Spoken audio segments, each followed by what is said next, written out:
up, guys? We're out here at Dino's Gitdown. We're here with Scooter at Fiction Fab. Tell us a little about the shop, man. What you guys got going on? Okay, well, we just kind of got into a new spot like last September, and just been trying to push like the C10 stuff, the C10 chassis. We're doing a lot of like production stuff with AccuAir, doing like brackets and things. We have right now a K5 chassis and a truck chassis for the 67 to 72s.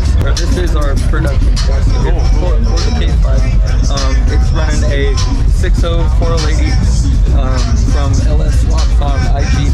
We are running a Fab 9 Dutchman rear end, running like a Willwood Pro spindle up front. Those are awesome. Yeah, those work out awesome. The CPP, rack in the front, GSI tie rod in.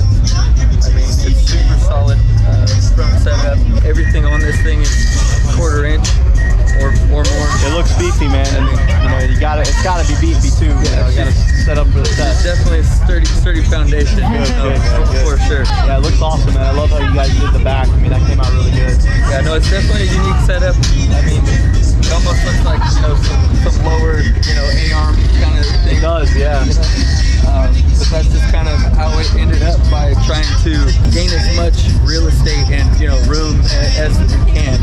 The main goal in these K5s, everybody wants a back seat, but it's such a short wheelbase. Yeah, it's vehicle, difficult, and you lose room fast. and you lose room real fast. When you start putting the LS in there and stuff like that. And even when you go with like a 6-speed setup, that transmission's really big, so you start running out of room real quick in these things. For sure.